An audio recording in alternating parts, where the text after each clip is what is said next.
রাজনৈতিক ময়দানে আনার জন্য কোনো একটা গোপন আন্ডারস্ট্যান্ডিং তারা সেখানে করছেন। আমরা মনে করি যারা গণভোটের বিপক্ষে অবস্থান করছেন এবং যারা চাচ্ছেন না গণভোটের সত্যিকার জনগণের মতের প্রতিফলন ঘটুক, তারাই প্রকারান্তরে তাদের নেতাদের বক্তব্য বিবৃতি শীর্ষ পর্যায় থেকে শুরু করে জনগণ অনুমান করছে কোনো একটা সুযোগে আবার আওয়ামী লীগকে রাজনৈতিক ময়দানে আনার জন্য কোনো একটা গোপন আন্ডারস্ট্যান্ডিং তারা সেখানে করছেন। যে বিপ্লবে এত মানুষ জীবন দিয়েছে, আমাদের অর্জনটা কি আসলে? যাতে করে আগামী দিনে একটা সুন্দর রাজনৈতিক পরিবেশটা আমরা পাই, এটা আমাদের সবারই পাত্তা, সাংবাদিক বলুন আর রাজনীতি দল বলুন, এটাই আমরা চাচ্ছি। যদি সেটাকে আমরা ইনশিওর করতে না পারি জুলাই সনদ এবং গণভোটের মধ্যে দিয়ে, দেখা যায় আবার বাংলাদেশ হয়তো নির্বাচন একটা হবে, সরকার আসবে, আবার একই জায়গায় রাজনৈতিক চরিত্র যেতে কোনো সময় সেখানে লাগবে না। আমরা মনে করি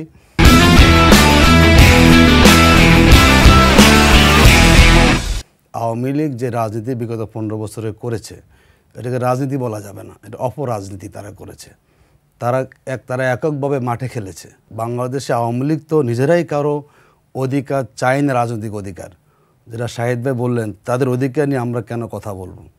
বিগত 15 বছর যখন আওয়ামী লীগ একচেটিয়া খেলেছে মাঠে, সবাইকে বাহিরে রেখে, তখন অধিকারের জন্য কিন্তু আমরা কতজন সেখানে সরব ছিলাম।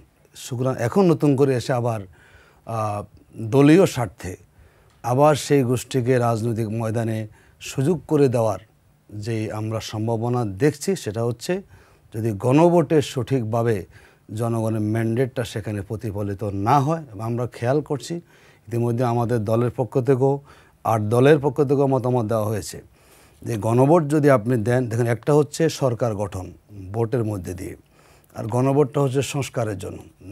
দুই ধরনের চরিত্র, কিন্তু এই দুইটাকে আপনি একই দিনে দিয়ে দেন, এই দায়িত্বটা কে নেবে? যদি গণভোটের পক্ষে জনগণের মতামত সেখানে না আসে, ইলেকশানে ভিত্তি তৈরি হবে জুলাই সনদ দিয়ে। জুলাই সনদকে আপনি মানেন, গণভোটটা মানেন, দেন আপনি ইলেকশন করেন, কোনো সমস্যা নাই। আমরা তো বলি ইলেকশন অবশ্যই ফেব্রুয়ারিতে হতে হবে।